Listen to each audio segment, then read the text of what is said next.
Watch this vidcast, or I'll gouge your eyes out. Welcome back, horror hounds, to Ghostman and Rivera's Horror Show podcast. I'm Mike Ghostman Pickle. And I'm James Rivera. We have a few movies to discuss today, but before we get to that, we have to get to... Horror Show News. All right. So Fox is working on a comedic animated spin-off of The X-Files. Director Adam Green's horror sitcom Holliston is coming to Shudder. The Haunting of Bly Manor teaser trailer has dropped. Genre series Supernatural begins production on its final episodes. The latest entry in the Paranormal Activity franchise has a release date. Singer Bjork joins the cast of Robert Eggers' The Northman.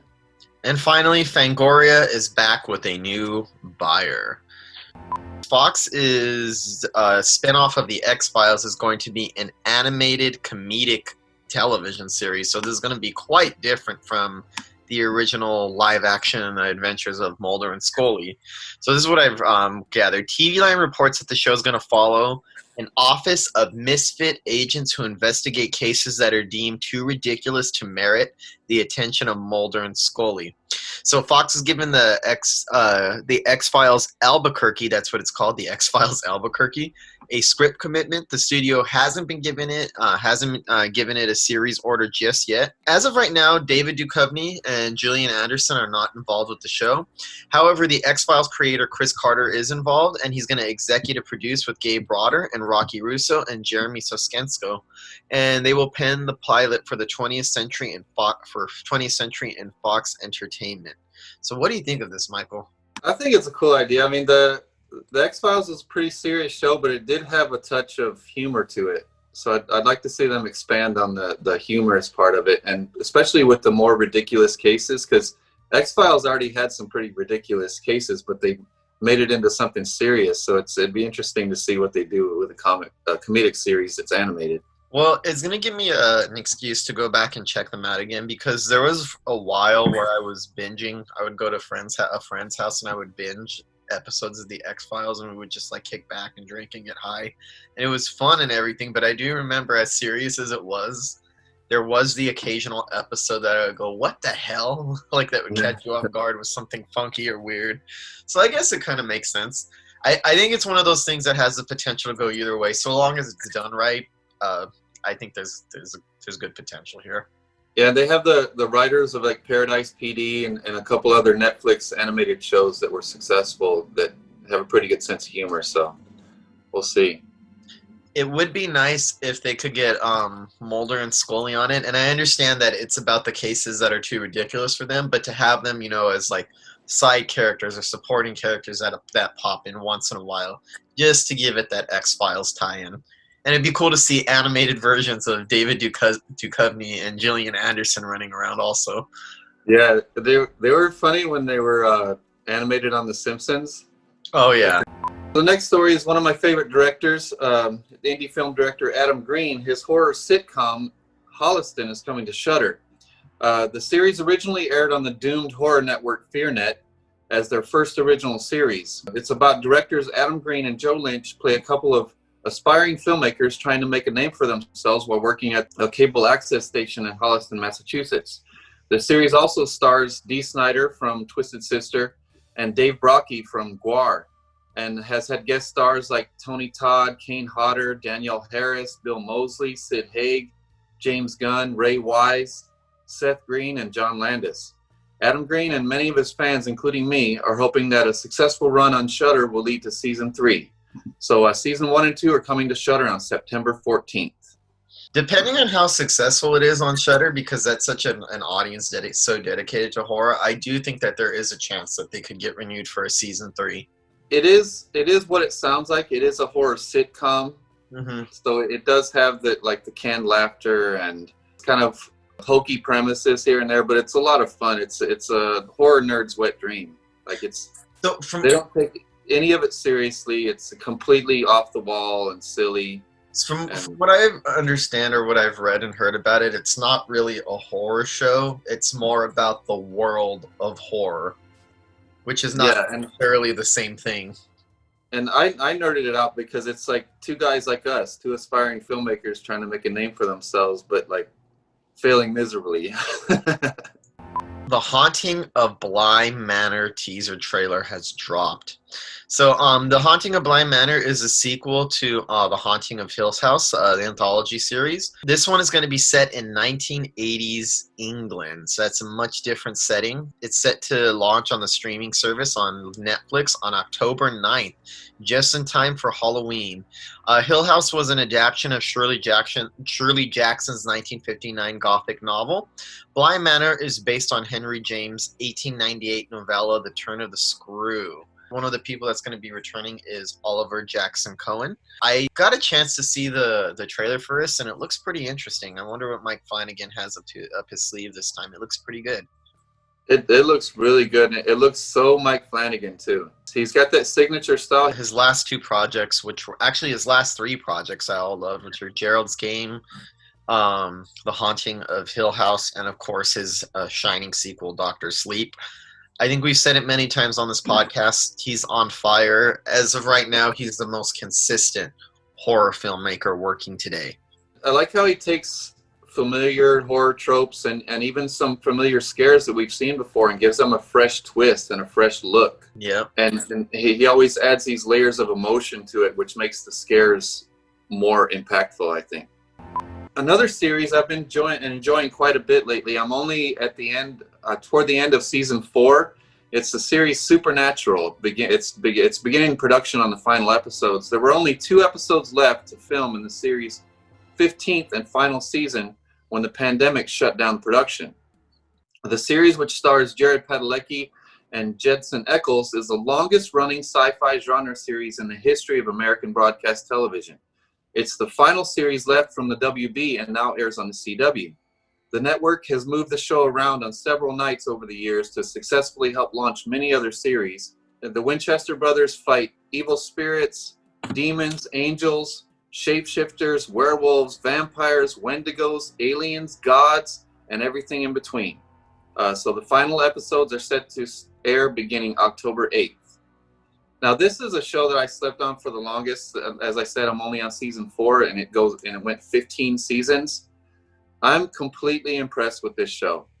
I thought it was a silly WB show with good-looking guys making all the teen girls squeal while they're chasing after like a Scooby-Doo type of show. So you thought it was typical CW fare, basically. Yeah. But it has a sense of humor to it, but it's a very serious show. It has some serious, excellent writing in it. I'm looking to the show now for inspiration because they go some places where you don't even see horror filmmakers go these places in movies. There's so many fresh ideas going on. The 2 leads, Jared Padalecki and Jensen Ackles, they're infinitely charismatic, and you love watching them. And then they tackle the serious stuff just as well as they do the campy stuff. The only thing I didn't like about the series in the first 2 or 3 seasons, it had a very gray, washed out color correction, where everything looked almost... To be fair, it's pretty common these days. Yeah, where it looked almost black and white, and it seemed like because of the low budget of the show, they gave it a nice gloss, like a night where everything looked even. But then, lo and behold, when season 4 started, they took all that color correction out. It looks a lot better. The colors pop a lot more. And it just seems to get better and better with each season. I'm totally blown away. And I don't think it gets enough recognition in the horror world for how groundbreaking it is and how inventive they are. So speaking of long-running franchises, this one being a film, the 7th film in the Paranormal Activity franchise now has a release date. It was originally scheduled for March 19th, 2021. However, due to the COVID-19 pandemic, that's not going to be happening. It was rescheduled to March 4th, 2022, much like every other production. I was trying to look up some information. It's very scant details about it. The only thing that I could get out of it is that they're going to be going with a new director for this one. They're really keeping a tight lid on this. I mean, I hope it turns out good. It's the 7th Paranormal Activity movie. It's arguable whether this franchise needs to continue because for a while it was kind of replaced Saw as the annual Halloween tradition, the big money maker.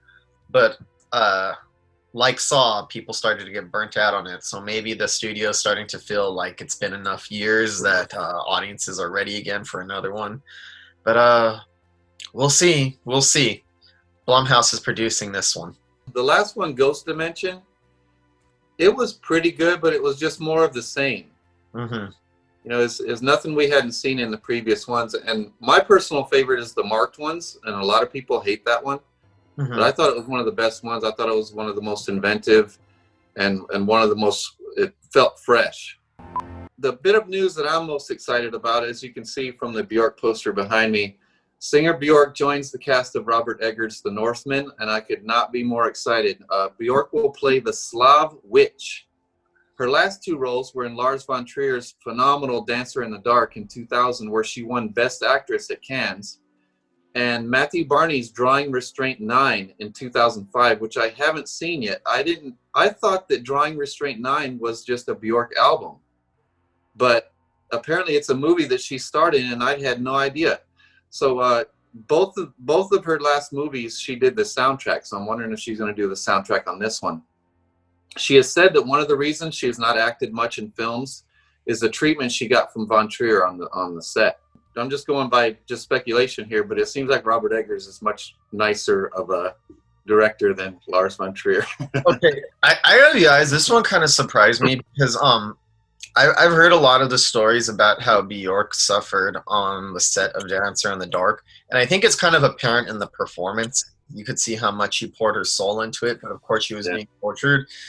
Robert Eggers makes the acting in this movie is pretty intense. It comes at a really high pitch. If you think about Robert Pattinson and Willem Dafoe dueling in the lighthouse, or if you want to go back to The Witch, where it's very complex, very intense emotions that every member of the cast was asked to play off, including the kids. Not as rough as Ari Aster, but there's a lot of emotional intensity to a lot of what Robert Eggers does. So I'm pretty surprised that Bjork signed on to this, given what she's already gone through on the set of films. Granted, I understand that Robert Eggers is probably, by all accounts, probably a lot easier to work with, but he's still going to call upon his actors to deliver a lot. So it caught me kind of by surprise that she would work with him, because you know that whatever she produces, it's going to have to be another intense performance. There's a difference also between a director who demands an intense performance from an actor and a director who kind of abuses his actors. I don't think it's something like that. I think he just calls upon them to push themselves to the limit as far as acting. Even if you're not engaged in abusive behavior, if you're calling upon somebody to do intense acting to a certain extent requires you to really feel the emotions that you're playing off of, and sometimes you have to really put yourself in the mindset of a character and make yourself emotionally distraught to make it believable.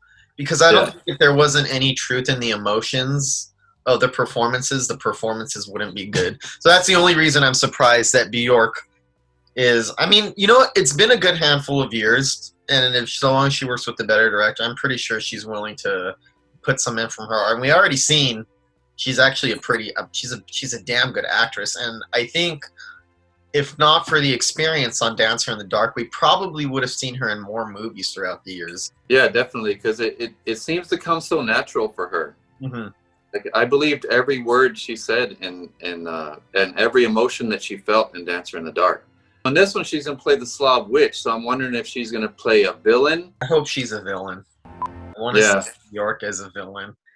And if she's a witch, obviously she's a singer. I would love to hear her incorporate her singing into being a witch. I have a feeling that could be because she has a very beautiful voice, but it's also very, how do I put it? It's like, it's strange or alien. It sounds sometimes almost otherworldly in her music, where she has a really nice voice, but it sounds like it comes from somewhere outside of this world. So if she can utilize some of that in the performance of a witch, it's probably going to be some killer stuff. And of course, Robert Eggers, who in my opinion, is one of, if not the best filmmaker to come out the past 6 years or so. Probably my favorite filmmaker of the moment. So I'm pretty excited for this. And it's another period piece. I think she'll fit in pretty well. I have nothing negative to say about this. Yes, especially since she's a singer that's known for experimentation, and then Robert Eggers is known for his experimentation too. The synopsis on this is: a Nordic prince seeks revenge for the murder of his father in 10th century Iceland.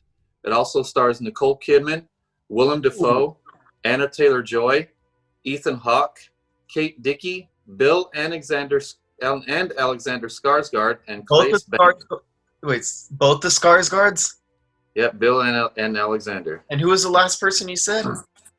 Claes Bang. And Nicole Kidman? And Ethan Hawke? Wow. Holy crap. And Willem Dafoe again? Anna Taylor-Joy? This is going to be, this is the best cast he's worked with. That's quite a big cast. In fact, I don't think, his other films had cast that large, now that I'm thinking about it. The Lighthouse is only 2 people, which it's, I mean, we see some people at the beginning of the movie, but it's primarily just the family, the mom, the dad, the daughter, the son, and the twins. It's just like a little tight-knit family, so this will be interesting. Last bit of interesting news, Fangoria has a new buyer. So Wonderwall Entertainment CEO and Tragedy Girls producer Tara Ansley and Abi Goel have joined forces to purchase the brand. The press release says that Ansley and Goel, who also acquired Starlog and Gorezone as part of this deal, will, in quotes, develop projects based on the legacy publication's 40-plus years old archive of work and history, with an eye on inclusivity and championing forward-thinking creators.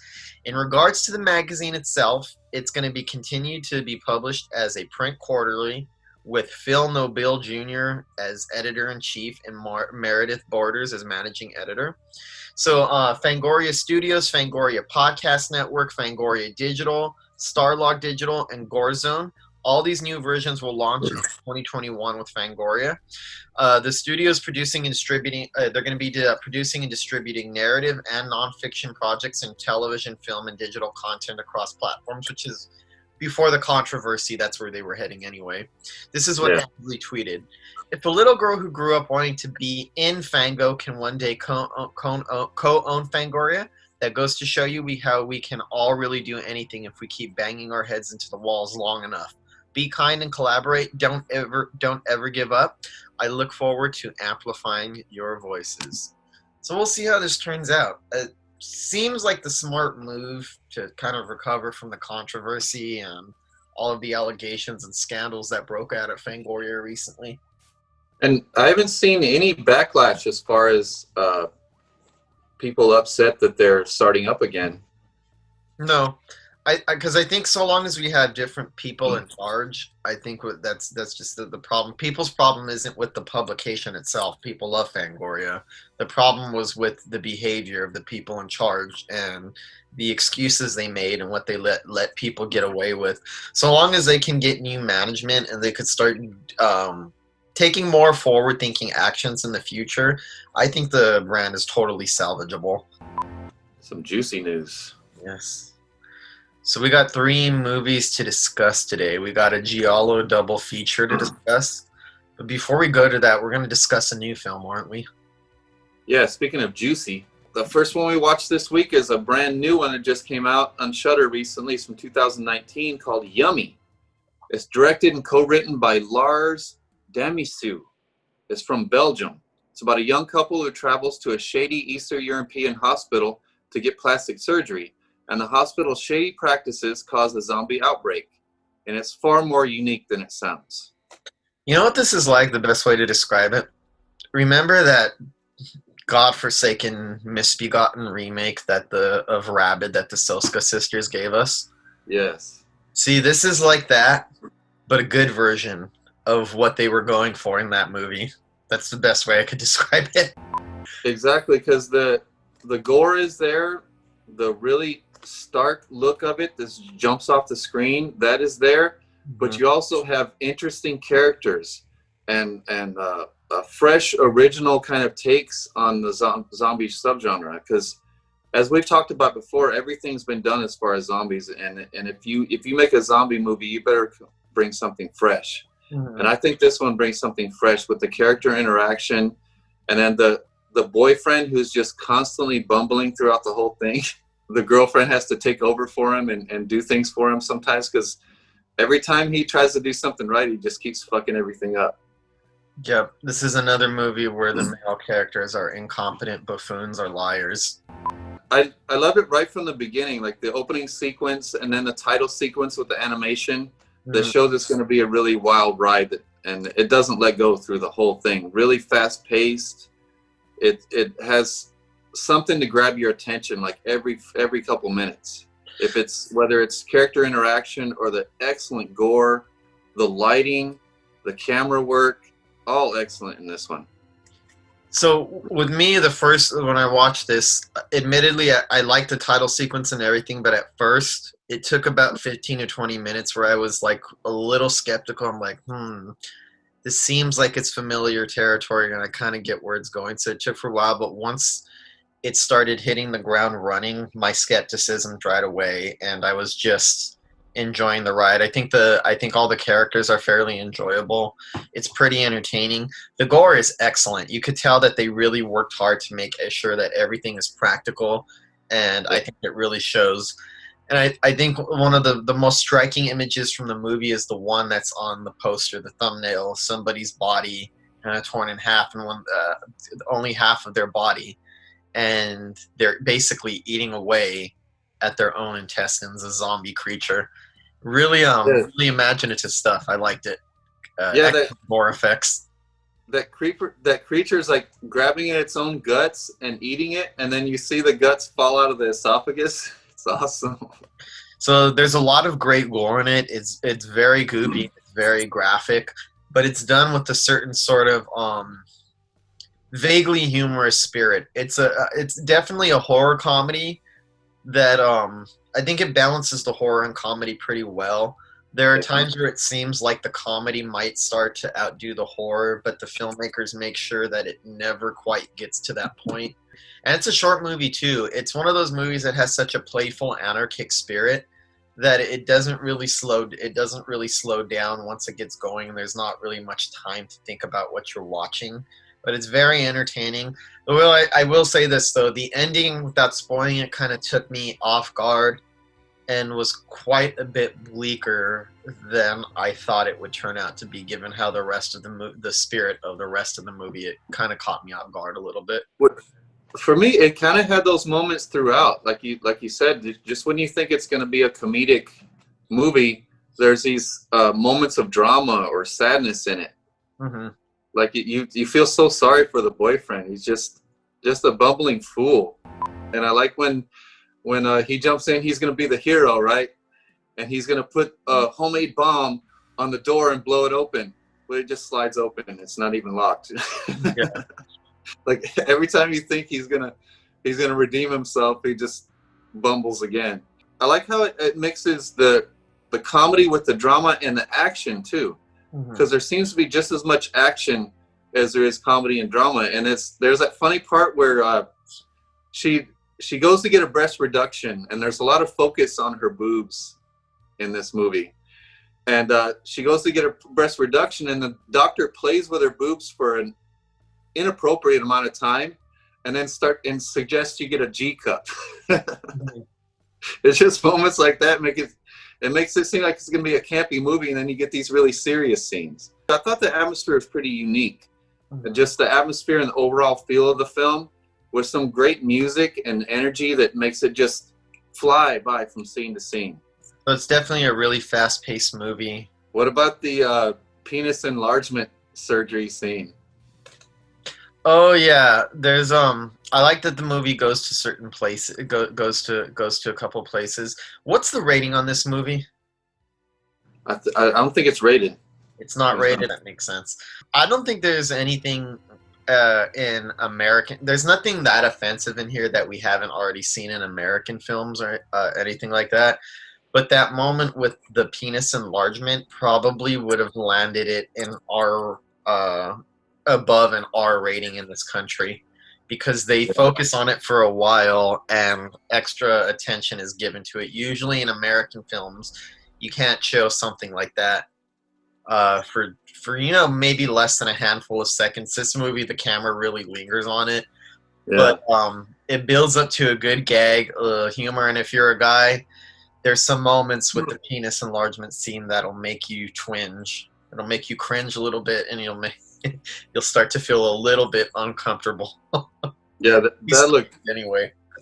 That looked really painful, and it's things like that because it already felt fresh and original to me, but things like that just make it stand out even more. And then soon after that, you get this dead lizard that comes to life, and then it's like a little CGI lizard, but it's so effective, and it keeps appearing and then triggering these exciting sequences like this. It's the only piece of CGI in this film. Am I correct? From what I remember, that's the only time that I detected any CGI, and the only time they used it was to create a character that, well, not really a character, to create a creature that would be difficult or too expensive to actually make. So they were very, very selective in when to use that trick. They didn't overuse it, it just keeps appearing like they're running all throughout this building trying to find a way out. Mm-hmm. And then it kind of makes an appearance, and then you think you're done with the lizard. And then it makes another appearance, which triggers another really exciting sequence. So many little things that make it really cool and original, especially the wild climax. And you mentioned the climax before. It has all these twists, and every one of them feel unpredictable and kind of fresh. And then it ends with this sadness and hopelessness that you don't expect. And it kind of goes with the hopelessness of the relationship that's at the center of it. Still catches you a little off guard because I think the movie seemed, even though it kind of strayed between straight horror and comedy, I think it was starting to lean into a more anarchic spirit. So for it to end on the note that it ends on is still kind of a surprise. I thought it was going to be out of place with our other two films, but it fits in quite nicely. I mean, it's with the colorful lights and the type of camera work and putting a lot of small details into familiar tropes, So what are our next two movies? The next one is The Great New York Ripper from 1982 from director Lucio Fulci. It's about a burned out New York police detective teams with a college psychoanalyst to track down a vicious serial killer who talks like a duck, stalking and killing young women throughout the city of New York. So this also dovetails with over the quarantine, I've slowly been doling out different reviews of Lucio Fulci movies, and this is one that we both happen to watch around the same time. My impressions of this one's after binging a lot of Lucio Fulci, I love the graphic gore that Lucio Fulci engages in. It's usually very fun, very detailed, very goopy, and it's always filmed with the sort of a certain kind of spirit that you could tell that the filmmaker behind it is having a lot of fun doing what he's doing, pulling the different tricks on you. And as a viewer, most of his movies, to me anyway, are fun. You kind of delight in having this kind of crude but very masterful technician show off and do different things for you. This one had a much different feel to me. It doesn't feel as fun as other Lucio Fulci movies, though it might be more effective than some of his other ones. Usually the gore in his movies has me pumping my fist, just as a horror fan in a way that it's imaginative. This one had me wincing and cringing because it goes deeper into a certain type of realism. And there is a lot of graphic sexualized torture of women. And even when you could tell that some of it looks a little bit fake here and there, it's done with such a forcefulness that even the faker gore never really registers as fake because there's an emotional harshness to it all. So it was a very impressive movie, a good display of Lucio Fulci's skill. But it's the one that made me the queasiest or the most uncomfortable while I was watching it, which I think was intentional. I think this is meant to be a little bit harsher than some of his more fun, more like films like The Beyond or House by Yeah. the Cemetery or something like that. Well, one of the things that feels off about it is also one of the things I like about it and makes it interesting is that an Italian director is trying to portray New York, and it never feels like New York to me. The only time it feels like New York is all the many random shots of the city and aerial shots. Is the only time it feels like New York. But it's also interesting that Italian director is trying to translate what New York is like and kind of getting it wrong. But in getting it wrong, it makes it kind of more interesting. Yeah, it's almost like I'd say it's in line with the film like Maniac, William Lustig's Maniac, where Yeah. it's about misogynistic killers who traffic in a very specific type of brutality that's targeted at women, and they're both very brutal and they're both hard to watch. Though I would argue that Maniac is probably a little bit bleaker than this movie is. But William Lustig's version of New York feels like New York. It very obviously comes from a person who's plugged into the scene and understands New York as a city. The fact that this movie's made by an Italian filmmaker who doesn't quite get New York gives it an otherworldly kind of quality where it feels almost like you can't quite place the geography in your mind. Even though we see signs, we see different things from New York, it feels like it exists entirely in its own universe. Yeah. And this film is one of the Fulci films that's all about the kill sequences mostly. I mean, the mystery is told well enough, and the reveals kind of feel clunky compared to some other giallos. Yeah. You know, the reveals and stuff, but at the center of this movie is that quacking killer and those awesome kill sequences. Like, it's a lot of the kill sequences are a mixture of POV shots. You're looking through the POV of the killer, and then close-ups, extreme close-ups of those meaty stabs that just rip through the body, and then the close-up of the gore, and then it switched to full body shots of so you never know what kind of shot you're going to get. It's not predictable type of kills. And I love how, especially like in the first killing, I think that's one of the most memorable. The first killing on the car barge, I think is one of the most memorable because it's these deep stabs and it's the girl trapped in the car and she can't get out the other side. And then when the kill starts, it makes you think it's going to cut away. But then it cuts back to the carnage and then closer to really bring you into that kill. Yeah, it's really visceral and it's really brutal. This is one of those movies where I feel like the gore and the graphic nature of it and the type of violence that's being perpetuated is not going to be for everybody. It's going to be strong. It's probably going to be strong for a lot of tastes. Even by Fulci standards, this feels particularly vicious. Or maybe it's just me, but did the violence not seem harsher than this movie than it usually does in his other films? Or was that just my impression of it?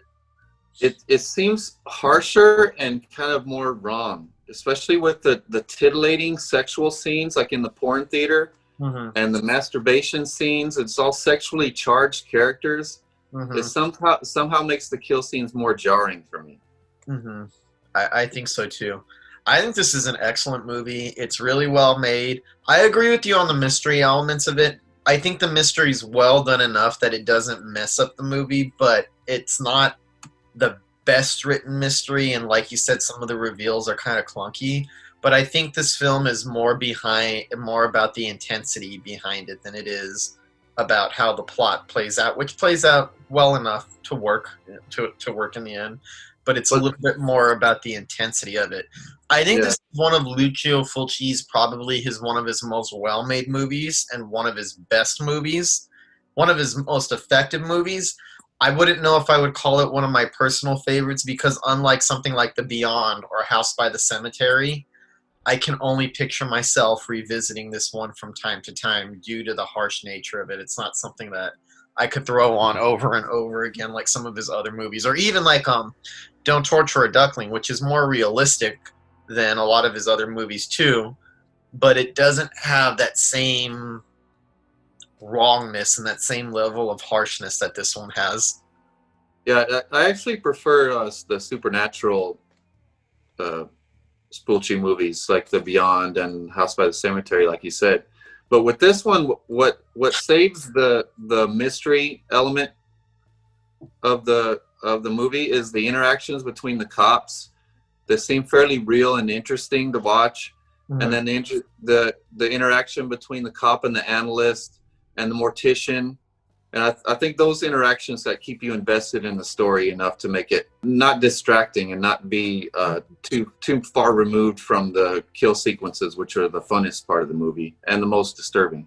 I do think there's an argument to be made that this might be one of his best movies, but it is the one that's most. And there's not a second. There was not a second in the New York Ripper that I was ever bored, that my attention ever diverted. I was in it through a long time, but some of it was a little bit unpleasant.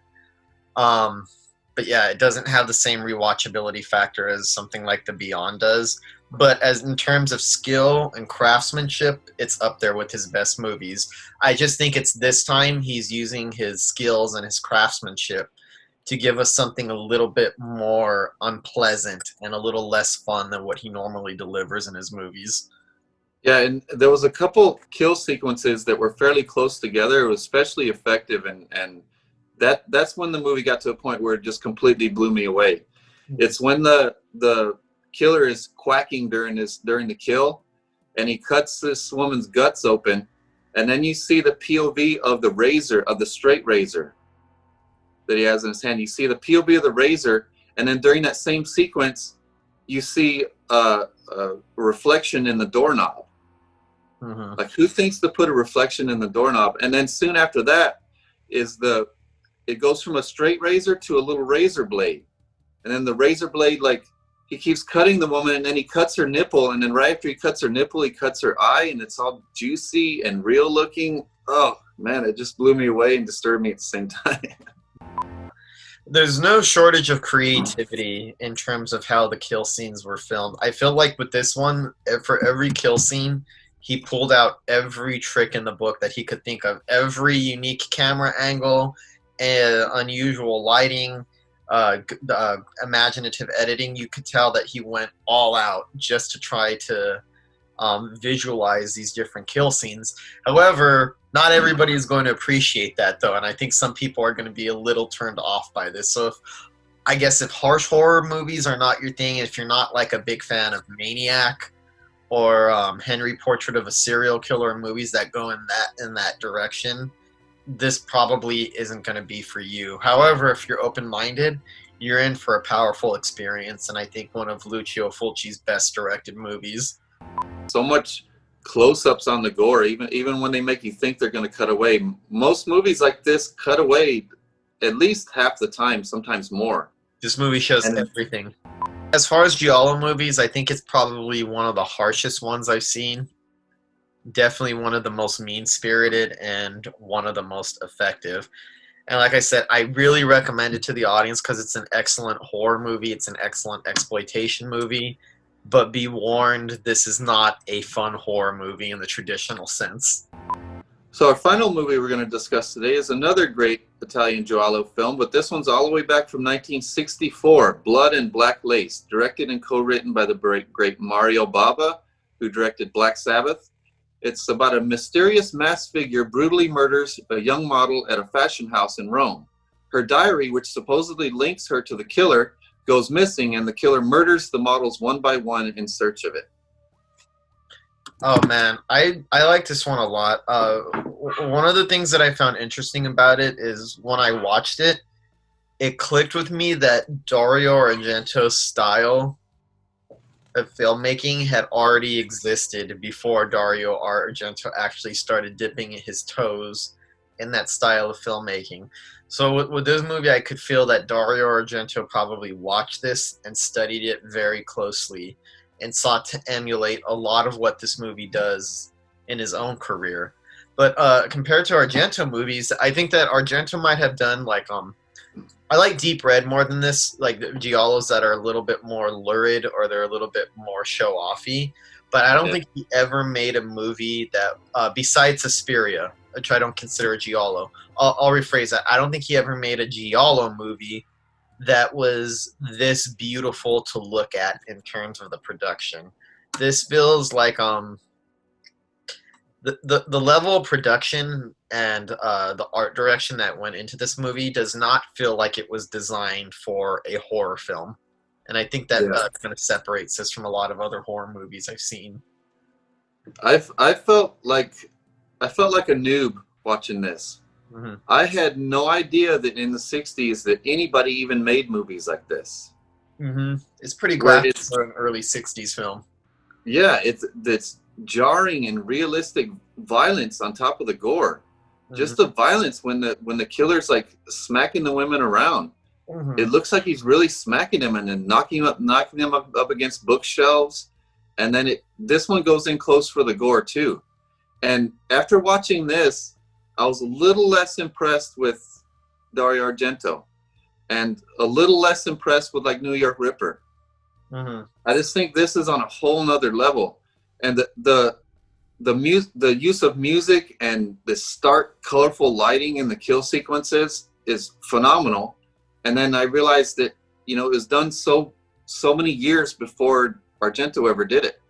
You know what I found weird? This is just as bloody and graphic as any other Giallo movie I've seen in terms of, them going in for the close-ups. But is it me, or did this movie still seem more classy in its depiction of violence than most Argento and Lucio Fulci films did? For all the graphic violence and excess that are in some of the kill scenes, none of it ever felt like exploitation. None of it ever felt like they were pushing it in a wrong direction. It felt like, this is weird to say, but a very tasteful production of learned material. It seemed like we were being shown details of the kills that you don't usually see in a movie like this. Yeah, you don't. And this takes place in the world of fashion, and I could see that this was a big influence on In Fabric, which is their Giallo-inspired horror film that came out last year that we discussed. I could see that, like, watching this movie, you could see so many films that came after that were influenced by it. It's like one of the common denominators of Giallo movies. You could see that so many people studied this. And like I said, I was kind of blown away that this style existed before we even realized it existed. I think the acting is all really well done. I think it's a better mystery movie than most Giallos are. I think it's more well written. It keeps you guessing through the entire time. You keep shifting your idea of who you think the killer is at every point in the movie. And God, it's just beautiful to look at. Like, they really took the fact that this takes place in the world of fashion very seriously. All the clothes and the costume designs and the sets and everything. This was like, you had mentioned it to me before, but it almost seemed like an Oscar-worthy production. Like, you could picture a movie like this winning awards for its cinematography and its costumes and its production.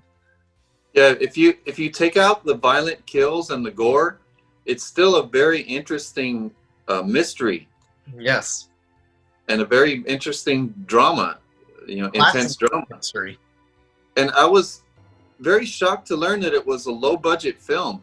Like when the camera tracks through the fashion house and you kind of see all the models interacting, and I think it adds to the realism of it. But I found out that Bava mounted the camera on a child's wagon to achieve all the tracking shots. He didn't even have a track. If that's the case, if he mounted on a toy's wagon, he managed to take a crude effect and make it look very elegant. Yeah, definitely.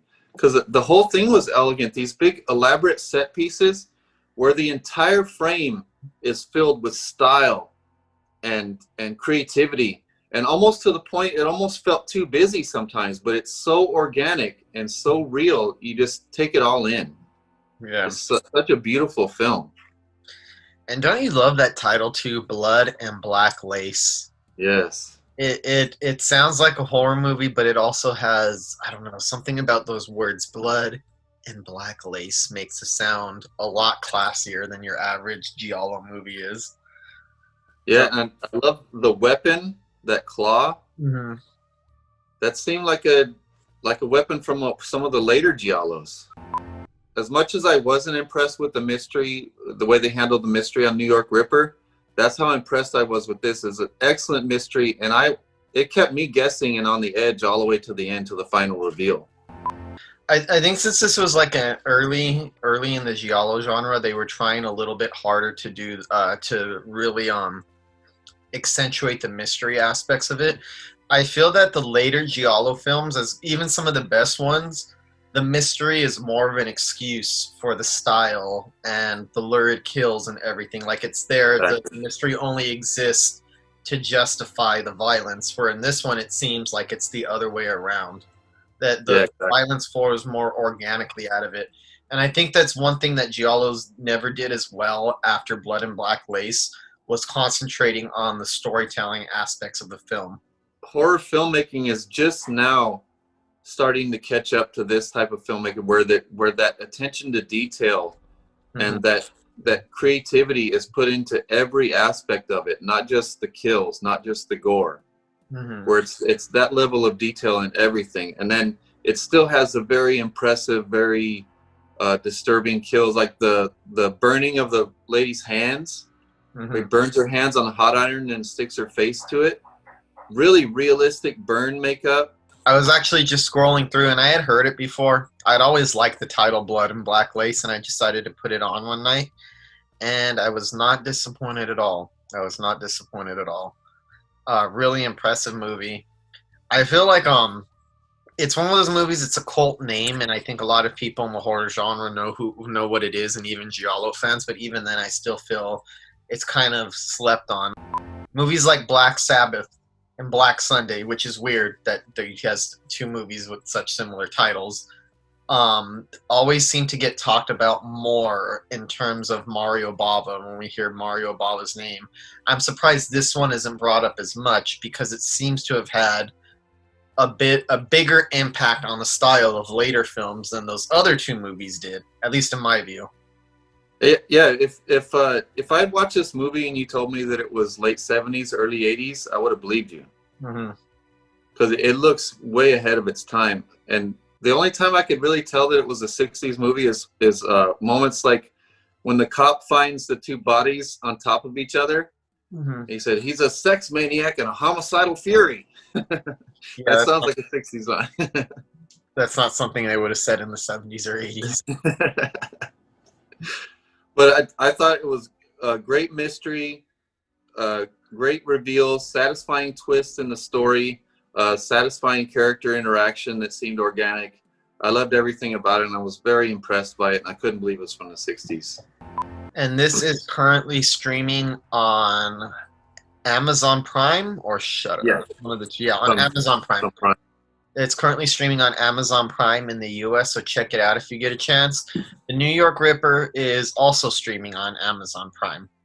Keep following us on social media, facebook.com/Pickles Horror Show, and follow us on Instagram, which is @Pickles Horror Show. And stay up to date on all the news for our feature film coming up, Pay Up, as well as the other one that we're currently in development.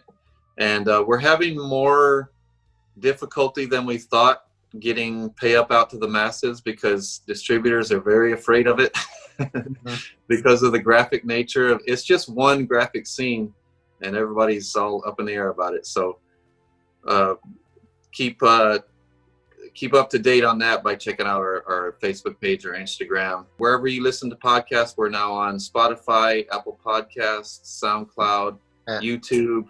So check us out. Till next week, folks. Happy horror. Happy horror.